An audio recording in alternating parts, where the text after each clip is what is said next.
Good morning students. आज हम torrid study करते हैं। टॉरॉइड क्या होता है और इसका मैग्नेटिक फील्ड कैसे निकालेंगे।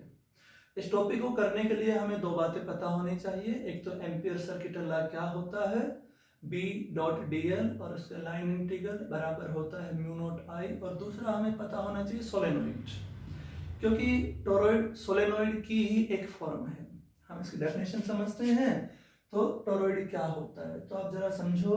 आपके पास जो सोलेनोइड था, सोलेनोइड में आपने क्या किया था, किसी वायर में लार्ज नंबर ऑफ टर्न्स थी और उस वायर की जो लेंथ थी, उस सोलेनोइड की जो लेंथ थी, ये लेंथ इसके डायमीटर की तुलना में बहुत ही ज्यादा थी। और यहाँ पे जब इसमें से इस तरीके से करंट जाता था तो इसके अंदर इस तरीके से मैग्नेटिक फील्ड डेवलप हो जाता था। इन पॉइंट पे मैग्नेटिक फील्ड आपने पढ़ा था, यहाँ ऐसे ऐसे लूप बनते थे, एक का ऊपर एक का नीचे आने से फील्ड जीरो हो जाता था, जबकि यहाँ अलोंग द सोलेनोइड फील्ड बचता था। इस कंसेप्ट का हम इसमें इस्तेमाल करेंगे। तो पहला क्वेश्चन आता है, सोलेनोइड टोरॉइड होता क्या है। तो ये जो मैंने सोलेनोइड बनाया है, ये सोलेनोइड बिल्कुल स्ट्रेट है। अगर इस सोलेनोइड को मैं एक सर्कुलर फॉर्म दे दूं लाइक दिस, इसको मैं इस तरीके से रोटेट करवा रही हूँ। ये देखो, ये जो सोलेनोइड है इसको मैं ऐसी शेप दे देता हूँ, यानी कि ये सोलेनोइड जिसका एंड ही नहीं है, एंडलेस सोलेनोइड। ये जो सोलेनोइड मेरे पास बन गया, इस सोलेनोइड को मैंने नाम दिया, एक स्पेशल नाम दे दिया टोरॉइड। ये मैंने बना रखा है, मतलब एक होलो रिंग है और रिंग के ऊपर से इंसुलेटेड कॉपर वायर लपेट दिया। क्योंकि रिंग गोल होती है तो वो शेप इस तरह की दिखेगी, या इसकी इस तरह की शेप दिखेगी। इसमें मैग्नेटिक फील्ड आपका भी यूं टर्न कर जाएगा इस तरीके से, ऐसे जैसा यहाँ पे दिख रहा था।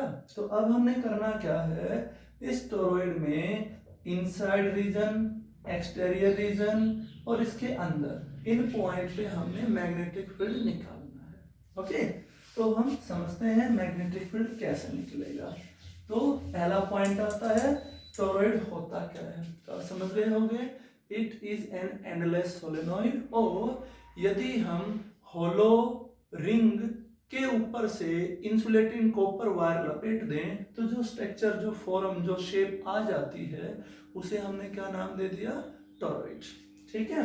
अब इस शेप को मैंने ऐसा लिखा बनाया है, ये देखो, यहां से करंट अंदर जा रहा है, मतलब इस पोर्शन में करंट अंदर जा रहा है, यहां मैं क्रॉस लगा देता हूं, और बाकी पोर्शन से करंट बाहर आ रहा है। ये देखो, ये मैंने डॉट लगा दिया, अंदर की तरफ सारे क्या लगा दिए, क्रॉस।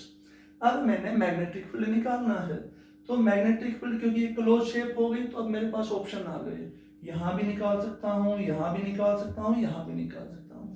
पहले मैं इस रीजन में निकालता हूं, इंटीरियर रीजन ऑफ टोरॉइड। इसमें कितना मैग्नेटिक फील्ड होगा, तो उसके लिए हम अप्लाई करेंगे एम्पियर सर्किटल लॉ को, कि भाई B डॉट डी एल बराबर होता है म्यू नॉट आई। आई वो करंट है जो वो लूप जो आपने कंसीडर किया है वो इनक्लोज करता है। सपोज कर लो ये मैंने एक लूप ले लिया और इस लूप की रेडियस थी R1। ओके, इस लूप की रेडियस R1 थी।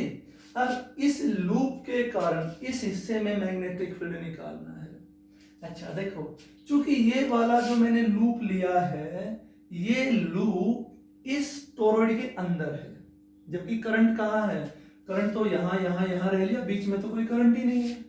यानी कि इंटीरियर रीजन में हमारा करंट जीरो है, इसलिए इंटीरियर रीजन में मैग्नेटिक फील्ड कितना हो गया, जीरो। ये आप ध्यान रखेंगे, टोरॉइड के अंदर का जो पोर्शन है, रीजन, टोरॉइड का नहीं, टोरॉइड के इंटीरियर रीजन, इस रीजन में मैग्नेटिक फील्ड नहीं होता है। अब हम दूसरे पॉइंट पे आ जाते हैं, inside the toroid. Inside the toroid मतलब इस रीजन पे मुझे कहीं पे भी मैग्नेटिक फील्ड निकालना था। मैंने एक लूप ले लिया, ओके, और ये इस लूप में मैं इस तरीके से जा रहा हूं। सपोज कर लिया इस लूप की जो रेडियस है वो R है। अब मैंने एम्पियर सर्किटल लॉ अप्लाई करवाना है। तो B dot dl is equal to mu not I। अब यहाँ पे डॉट प्रोडक्ट हम खोलते हैं। आपने सोलेनोइड में समझा था इस तरीके से, देखो इस डायरेक्शन में मैग्नेटिक फील्ड था और जब यहाँ पे लूप लिया था दोनों की डायरेक्शन सेम आ गई थी।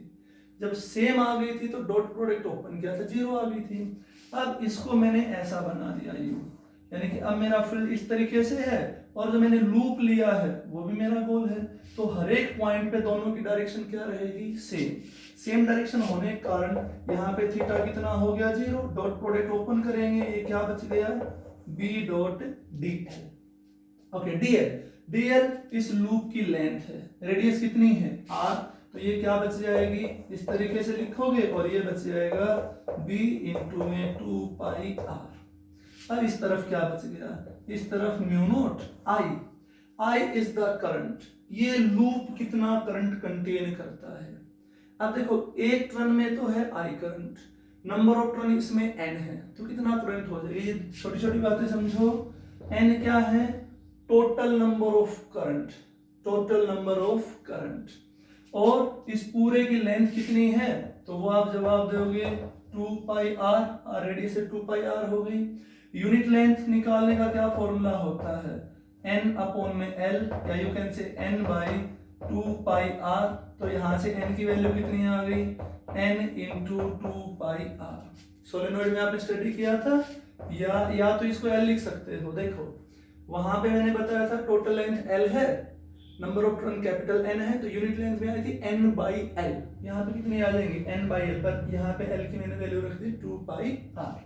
तो स्मॉल n की मैं यहाँ, कैपिटल N की यहाँ से वैल्यू निकाल सकता हूँ, n इंटू में 2 पाई r इंटू में I।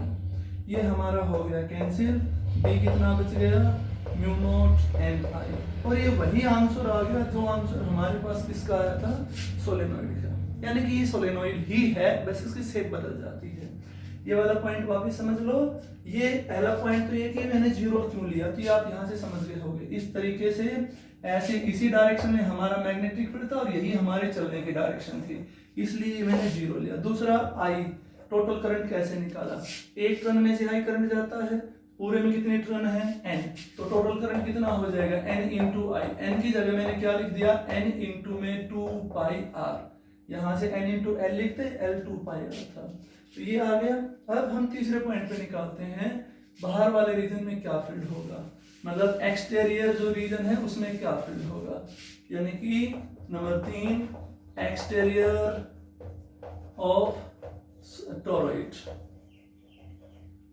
के एक्सटेरियर में क्या फील्ड होगा।